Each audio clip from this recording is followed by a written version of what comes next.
India बस, आपकी सोच, आपकी आवाज। इस कार्यक्रम के सह प्रायोजक हैं पेट सफा आयुर्वेदिक चूरन। पेट सफा हर रोग दफा। गोल्डी मसाले, जहाँ जाए रिश्ते बनाए। सच्ची सहेली, महिलाओं के लिए सबसे भरोसेमंद औषधि एवं tonic.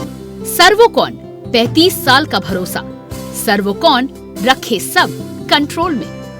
Doctor ortho Ayurvedic oil और कैप्सूल, अब दर्द भी घुटने टेकेगा। रूप मंत्रा आयुर्वेदिक फेस वॉश, ये कोई कॉस्मेटिक नहीं, आयुर्वेदिक औषधि है। राजश्री इलायची, दर्शन का जश्न। समकूल कूलर, जो हर दिल करे कबूल। समकूल।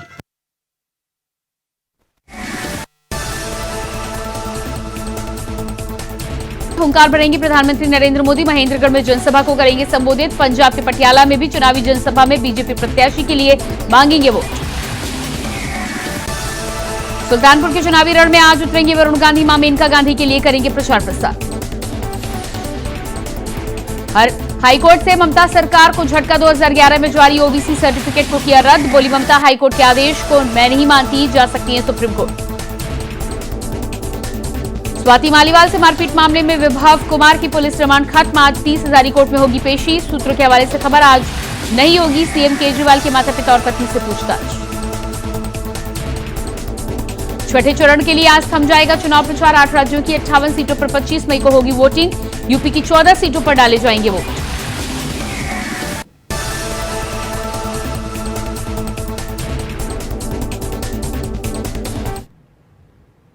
नमस्कार, इंडिया वॉइस पर स्वागत है आपका। मैं हूं आपके साथ प्रियंका मिश्रा। बुलेटिन की करेंगे शुरुआत।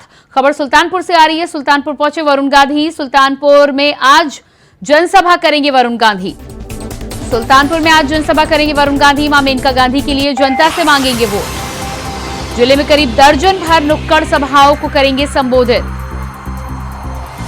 जिले की 5 विधानसभाओं में करेंगे तूफानी दौरा। सुल्तानपुर सीट से मां मेनका गांधी के प्रचार प्रसार के लिए उतरे वरुण गांधी। आज 5 विधानसभाओं में करेंगे प्रचार प्रसार। जनसभा को करेंगे संबोधित।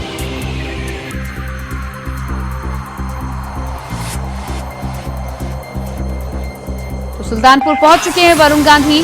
मां मेनका गांधी के प्रचार प्रसार के लिए लामबंद हो चुके हैं।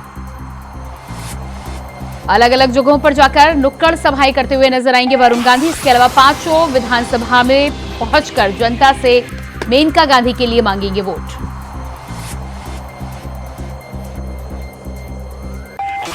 तस्वीरें आप देख पा रहे हैं। जोरदार स्वागत वरुण गांधी का सुल्तानपुर में किया गया है। मेनका गांधी के प्रचार प्रसार के लिए सुल्तानपुर पहुंचे हैं वरुण गांधी।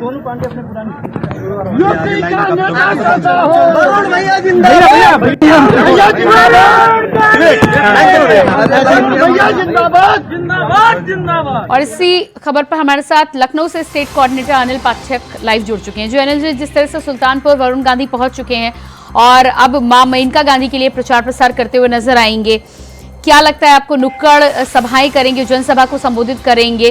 पीलीभीत से टिकट नहीं मिला, लेकिन उसके बावजूद भी काफी लोकप्रिय हैं सुल्तानपुर में वरुण गांधी। हाँ, देखिए प्रियंका जी, वरुण गांधी जो है सांसद रहे हैं 2014 से 2019 तक सुल्तानपुर लोकसभा क्षेत्र से, और आज अंतिम दिन पहुंचे हैं अपनी मां मेनका गांधी के चुनाव प्रचार में। वरुण गांधी की नुक्कड़ सभाएं जो है वो पूरी हो चुकी हैं। अभी उन्होंने कस्बा में एक नुक्कड़ सभा की है। अब मोतीगंज के लिए वो निकल चुके हैं। उनकी नुक्कड़ सभाओं में जो है उनको सुनने के लिए लोग उमड़ भी रहे हैं। उनका लगाव भी रहा है सुल्तानपुर से। इस नाते जो है ये माना जा रहा है ये अहम है मेनका गांधी के चुनाव प्रचार के लिए। जी बिल्कुल, तो बेहद अहम है। नुक्कड़ सभाएं करते हुए नजर आएंगे। अभी तक कहीं ना कहीं, हालांकि चुनाव प्रचार में उतरे हैं मां मेनका गांधी के लिए वोट मांगते नजर आएंगे, लेकिन आखिरी दिन उतरे हैं, इसकी क्या वजह मानते हैं आप? देखिए, बड़ा इसका निकाला जा रहा है क्योंकि अब पिछले 1 महीने से मेनका गांधी ने सुल्तानपुर में डेरा डाल रखा है और अभी तक रिकॉर्ड उन्होंने नुक्कड़ सभाएं की। माना जा रहा था कि वरुण गांधी अब कुछ दिन पहले आएंगे, लेकिन चुनाव प्रचार के अंतिम दिन वरुण गांधी सुल्तानपुर आए हैं और उन्होंने नुक्कड़ सभाएं शुरू कर दी हैं। जहाँ तक रही बात मेनका गांधी की और वरुण गांधी की, तो मेनका गांधी भी 5 साल की सांसद रह चुकी हैं और वर्तमान समय में है और भाजपा की टिकट पर चुनाव लड़ रही हैं। वहीं वरुण गांधी 2014 से 2019 तक सुल्तानपुर का नेतृत्व कर चुके हैं। वो भी अच्छी तरह से भली बात परिचित है सुल्तानपुर से, तो इस नाते वरुण गांधी का जो दौरा है वो अहम माना जा रहा है मेनका गांधी को। जी बिल्कुल, तो वरुण गांधी का दौरा बेहद अहम माना जा रहा है। मेनका गांधी चुनावी मैदान में हैं और प्रचार प्रसार आज शाम को थम भी जाएगा। इसके अलावा रिपोर्टर्स भी मेनका गांधी के पास पहुंचे थे 1 महीने से, जिस तरह से आप बता रहे हैं कि डेरा डाला हुआ है। भारतीय जनता पार्टी को लेकर कुछ खास बोलती हुई नजर नहीं आई मेनका गांधी। देखिए, मेनका गांधी जी का पूरा फोकस जो है वो खुद पर है और अपनी सीट सुल्तानपुर है। जैसा कि पहले भी उन्होंने मीडिया से बातचीत करते हुए जब उनसे मिशन अस्सी और 400 पार के मुद्दे पर वार्ता की गई तो मेनका गांधी का साफ कहना था कि हमको अपने सुल्तानपुर सीट से मतलब है। वरुण गांधी भी काफी नाराज चल रहे थे और लेकिन फिलहाल अब ये नाराजगी जो है वो दूर होती नजर आ रही है। वरुण गांधी जो है वो कमल पर वोट देने की अपील करते हुए सुल्तानपुर में नजर आ रहे हैं और उन्होंने जनता से ये कहना भी शुरू कर दिया है कि कमल को वोट दीजिए, मेरी मां मेनका गांधी को आप जिताइए। जी बिल्कुल, तो इससे पहले वरुण गांधी कई बार मुखर होके अपनी सरकार और राज्य सरकार के खिलाफ भी कई मुद्दों पर बोलते हुए नजर आए हैं, लेकिन अब मेनका गांधी के लिए प्रचार प्रसार कर रहे हैं। इससे पहले कुछ नेताओं ने वरुण गांधी से मुलाकात भी की थी। तो क्या अब माना जा सकता है कि जिस तरह से चुनावी मैदान में उतरे हैं मेनका गांधी, हालांकि उनकी मां है, उनके पक्ष में प्रचार प्रसार कर रहे हैं, लेकिन क्या इस बात से अंदाजा लगाया जा सकता था कि जो पहले नाराजगी टिकट कटने को लेकर हुई थी वो नाराजगी अब कहीं दूर हो गई है या आगे के लिए कोई योजना पर बात चल रही है?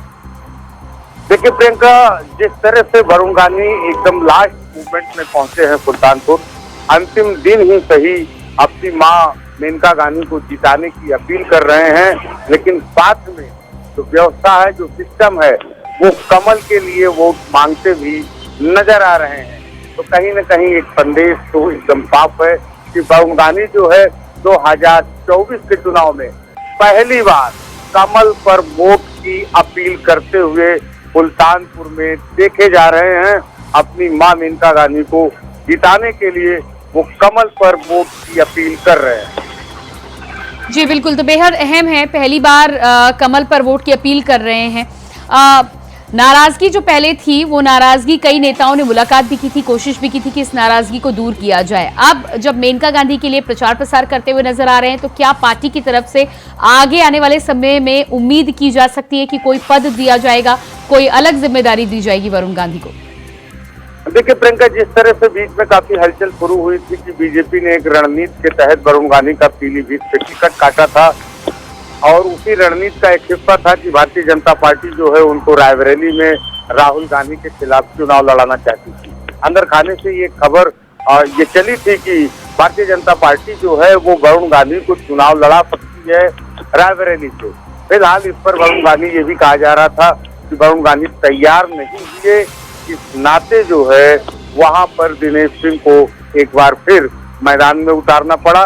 बहरहाल भाजपा ने कुछ न कुछ तो वरुण गांधी के लिए सोचा है और शायद यही वजह है कि वो सुल्तानपुर में अपनी मां के लिए कमल पर वोट देने की अपील करते हुए नजर आ रहे हैं। जी बिल्कुल अनिल, इस तमाम जानकारी के लिए बहुत बहुत शुक्रिया आपका। तो सुल्तानपुर पहुंच चुके हैं वरुण गांधी और इसके बाद बात करेंगे अगली खबर को लेकर। दिल्ली से बड़ी खबर सामने आ रही है। स्वाति मालीवाल मामले से जुड़ी बड़ी खबर। आज सीएम के परिजनों से नहीं होगी पूछताछ। आज सीएम अरविंद केजरीवाल के परिजनों से नहीं होगी पूछताछ। स्वाति मालीवाल मामले में विभव कुमार की आज पेशी होनी है और इसके अलावा जानकारी पहले निकल के सामने आ रही थी कि अरविंद केजरीवाल की माता पिता और उनकी पत्नी से पूछताछ कर सकती है पुलिस, लेकिन अब सूत्रों के हवाले से ये जानकारी निकल के सामने आ रही है कि सीएम के परिजनों से आज नहीं होगी पूछताछ।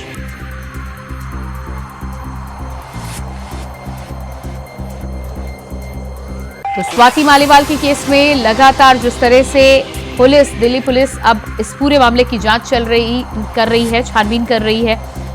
अरविंद केजरीवाल के पीए विभव कुमार की गिरफ्तारी हुई थी और गिरफ्तारी के बाद आज उनकी रिमांड खत्म हो रही है, 30 हजारी कोर्ट में पेश किया जाएगा। इसके साथ ही साथ दिल्ली पुलिस कार्रवाई को आगे बढ़ाते हुए अरविंद केजरीवाल के माता पिता और सुनीता केजरीवाल से भी पूछताछ करने के लिए जाने वाली थी, लेकिन अब सूत्रों के हवाले से खबर है कि आज ये पूछताछ दिल्ली पुलिस के द्वारा नहीं की जाएगी। हालांकि स्वाति मालीवाल ने इस पूरे केस में जिस तरह से आरोप लगाए हैं, विभव कुमार पर मारपीट का आरोप लगाया है, ऐसे में बात को पुख्ता करने के लिए दिल्ली पुलिस आगे इस मामले में छानबीन कर सकती है। इसी खबर पर हमारे साथ दिल्ली से संवाददाता अजीत कुमार लाइव जुड़ चुके हैं। जी अजीत, इस पूरे मामले में जिस तरह से आज विभव कुमार की सबसे पहले तो 30 हज़ारी कोर्ट में पेशी होनी है और इसके अलावा जानकारी अभी तक यही थी कि जांच को आगे बढ़ाते हुए दिल्ली पुलिस अरविंद केजरीवाल के माता पिता और उनकी पत्नी से पूछताछ कर सकती है, लेकिन अब सूत्र के हवाले से ये जानकारी कि आज वो पूछताछ नहीं होगी। देखिए बिल्कुल प्रेरणा, यहाँ पे अगर मैं बात करूँ स्वाति मालीवाल के प्रकरण में जो पुलिस है लगातार एक ही कड़ी जोड़ने के लिए लगातार जांच में आगे बढ़ रही है। जहां एक और बीते दिनों विभव कुमार को मुंबई ले जाया गया, मुंबई से वापस दिल्ली ले जाएगा और मुंबई बताया जा रहा है कि मुंबई के अलग अलग ठिकानों पर खुद विभव कुमार को ले जाएगा, जहां पर मोबाइल जो फॉर्मेट करने की, जो डाटा फॉर्मेट करने की जो बात सामने आ रही थी, उसी को लेकर के किससे मदद ली गई और क्या क्या किस किस व्यक्ति से विभव कुमार जो है मिले, इन सब चीजों को लेकर के पुलिस जो अपना जांच आगे बढ़ा रही थी। इसी में जो अरविंद केजरीवाल के माता पिता से भी पूछताछ करनी थी, जिसको लेकर के अरविंद केजरीवाल के माता पिता ने भी देर रात को इस बात को लेकर के अनुमति थी। हालांकि अब बताया जा रहा है कि फिलहाल आज जो संभावना है कि दिल्ली पुलिस जो है उनसे पूछताछ करने शायद ना जाए। जी प्रियंका। जी बिल्कुल, तो आज पूछताछ करने के लिए नहीं पहुंचेगी, लेकिन इस पूरे मामले में क्या आगे को लेकर कोई जानकारी, क्योंकि दिल्ली पुलिस इस पूरे मामले में छानबीन को आगे बढ़ाते हुए जाहिर सी बात है पूछताछ के बाद तमाम चीजों को, तमाम बयानों को पुख्ता तौर पर एक साथ जोड़ने का काम करती हुई नजर आएगी। तो क्या आगे आने वाले समय में पूछताछ हो सकती है या कहीं ना कहीं दिल्ली के सीएम अरविंद केजरीवाल के माता पिता और उनकी पत्नी को इस केस से अलग रखा जा सकता है? देखिए निश्चित तौर पर प्रियंका, यहाँ पर यह कह पाना शायद जल्दबाजी होगा, लेकिन संभावना ये जताई जा रही है कि आने वाले समय में जो दिल्ली पुलिस है वो पूछताछ कर सकते हैं, क्योंकि जैसा कि मैंने पहले भी बताया था कि इसमें दिल्ली पुलिस उन तमाम लोगों को कड़ी से कड़ी जोड़ने के प्रयास में जुटे हुए हैं। तो वहीं कहीं ना कहीं इस बात से भी दिल्ली पुलिस जो वो नकार नहीं रही, क्योंकि वो ये भी कड़ी जोड़ने के प्रयास करेगी इसमें अरविंद केजरीवाल या उनके परिवार की भूमिका क्या और कितनी है। क्योंकि कहीं ना कहीं जिस तरीके से सीएम आवास के अंदर राज्यसभा सांसद को थप्पड़ मारा जाता है, उनके साथ बदसलूकी की जाती है, निश्चित तौर पर कहा जा सकता है कि उनके पार की जो भूमिका है वो भी कहीं ना कहीं संदिग्ध के घेरे में आती है। और इन्हीं सब चीजों को ध्यान में रखते हुए पुलिस जो है उनके परिवार को भी कहीं ना कहीं जांच के घेरे में जरूर लाएगी और निश्चित तौर पर कहा जा सकता है कि आने वाले समय में जो दिल्ली पुलिस है वो जांच को आगे बढ़ाने के लिए पूछताछ कर सकती है। जी प्रियंका। जी बिल्कुल, इस पूरे मामले में जिस तरह से विभव कुमार की गिरफ्तारी हुई है और आज 30 हज़ारी कोर्ट में पेश किया जाएगा, दिल्ली के सीएम अरविंद केजरीवाल का भी पहली बार इस पूरे मामले में बयान आया है। उनका कहना है कि जांच संजीदगी से इस पूरे मामले में और ईमानदारी से होनी चाहिए। इसको लेकर क्या कहना है आपका? देखिए बिल्कुल प्रियंका, यहाँ पर ये बात कहने वाली बात नहीं है। खुद आखिरकार लंबे समय बाद मुख्यमंत्री अरविंद केजरीवाल ने अपना जो इस पूरे प्रकरण में अपनी प्रतिक्रिया दी और प्रतिक्रिया में उन्होंने इस मामले में निष्पक्ष जांच की मांग की है। तो निश्चित तौर पर कहा जा सकता है कि कहीं ना कहीं मुख्यमंत्री अरविंद केजरीवाल अब वो समझ चुके हैं कि उन्हें भी कहीं ना कहीं जांच के लिए तैयार होना है, कि उन्होंने कहा है कि वो इसमें पूरे निष्पक्ष जांच की मांग करते हैं। खैर अब देखना ये होगा कि दिल्ली पुलिस की जो जांच है वो किस ओर बढ़ती है और क्या इस पूरे के पूरे जांच में क्या नया मोड़ सामने आता है, क्योंकि आज विभव कुमार को कोर्ट में भी पेश किया जाएगा। तो निश्चित तौर पर कहा जा सकता है कि संभावना है कि जो पुलिस है वो कस्टडी की जो है वो बढ़ाने की मांग भी कर सकती है। जी बिल्कुल अजीत, इस जानकारी के लिए बहुत शुक्रिया आपका।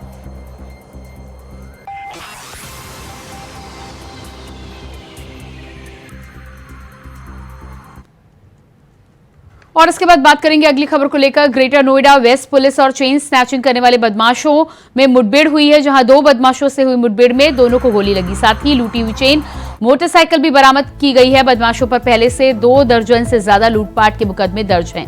ये लोग पहले भी महिलाओं से चेन लूट की घटना को अंजाम दे चुके हैं। तो मुठभेड़ में दोनों बदमाशों के पैर में लगी गोली। चेन स्नैचिंग से जुड़े हुए बदमाशों की पुलिस से हुई मुठभेड़। बताया जा रहा है कि इससे पहले भी कई वारदातों को दे चुके हैं अंजाम। बुलेटिन में आगे बढ़ेंगे, लेकिन उससे पहले रुकते हैं एक छोटे से ब्रेक के लिए, फौरन वापस लौटते हैं। ब्रेक के बाद सीधे आपको लिए चलते हैं उड़ीसा, जहां के पुरी में उत्तर प्रदेश के सीएम योगी आदित्यनाथ आज पहुंचे हैं। चुनावी प्रचार प्रसार के दौरान जनसभा को संबोधित कर रहे हैं, सुनिए। शिक्षा मंत्री श्री बृजमोहन अग्रवाल जी चिल्का के पूर्व एमएलए डॉक्टर विभूति भूषण हरिचंदन जी, भारतीय जनता पार्टी के राष्ट्रीय प्रवक्ता और पूरी पार्लियामेंट्री कॉन्स्टिट्यूएंसी से भारतीय जनता पार्टी के हमारे लोकप्रिय प्रत्याशी डॉक्टर संबित पात्रा जी, विधानसभा चिल्का के भारतीय जनता पार्टी के हमारे प्रत्याशी श्री पृथ्वीराज हरिचंदन जी, यहां के लोकसभा के संयोजक श्री शंकर परिदा जी, विधानसभा के प्रभारी विकास पटनायक जी, विधानसभा के संयोजक श्री दुष्यंत हरिचंदन जी, मंच पर उपस्थित श्री अमरेंद्र राणा सिंह जी, श्रीमती ज्योतिष्ना वहेरा जी और भारतीय जनता पार्टी के सभी पदाधिकारी के साथ साथ भारी संख्या में पूरी पार्लियामेंट्री कॉन्स्टिट्यूएंसी और चिल्का असेंबली से जुड़े हुए मेरे सभी उपस्थित बहन और भाइयों, भगवान जगन्नाथ, बलभद्र और माता सुभद्रा की कृपा भूमि को कोटि कोटि नमन करते हुए मां भगवती के श्री चरणों में नमन करता हूं। आप सबका मैं हृदय से अभिनंदन करता हूं। ये मेरा सौभाग्य है कि मैं मर्यादा पुरुषोत्तम प्रभु श्री राम की पावन धरा अयोध्या से लीलाधारी भगवान श्री कृष्ण की पावन धरा मथुरा से आप सबका अभिनंदन करने के लिए आपके बीच में मैं आज यहां पर आया हूं। मैं सबसे पहले धन्यवाद दूंगा भारतीय जनता पार्टी के अपने प्रत्याशी डॉक्टर संबित पात्रा को, जिन्होंने पूरी किस पावन धरा पर मुझे आने का अवसर दिया। बहनों और भाइयों, पूरी हम सनातन धर्मावलंबियों के लिए एक पावन नगरी है। प्रारंभ से ही सप्तपुरियों में से एक हमारी जगन्नाथपुरी है और भगवान आदि शंकराचार्य ने भी जो 4 पीठ स्थापित किए हैं उनमें से पुरी एक है। पुरी के बगैर भारत की सनातन परंपरा की कल्पना भी नहीं की जा सकती है। और इसीलिए जब मैं यहां आया हूं तो मां भगवती के श्री चरणों में यही प्रार्थना करने के लिए आया हूं कि आपको भी, हम सबको भी इतनी ताकत दे, इतनी ताकत दे कि हम लोग डबल इंजन सरकार उड़ीसा के अंदर ला करके लैंड माफिया, सैंड माफिया, यहां के फॉरेस्ट माफिया, यहां के कैटल माफिया, इन सब को भी यूपी के बुलडोजर की तरह यहां पर भी उसका रास्ता बनाने का काम कर सके। बहनों और भाइयों, आज आपने देखा होगा जब सरकार बीजेपी की बनती है और नरेंद्र मोदी जी जैसा नेतृत्व मिलता है तो फिर आपको लगता होगा कैसे परिवर्तन आता है। ये परिवर्तन आज आपको देश के अंदर देखने को मिल रहा होगा। लैंड के देश के ऊपर आज आपको देखने को मिलता होगा। दुनिया के अंदर भारत का सम्मान बढ़ा है, भारत की सीमाएं सुरक्षित हुई हैं, आतंकवाद पर नियंत्रण हुआ है, नक्सलवाद नियंत्रित हुआ है।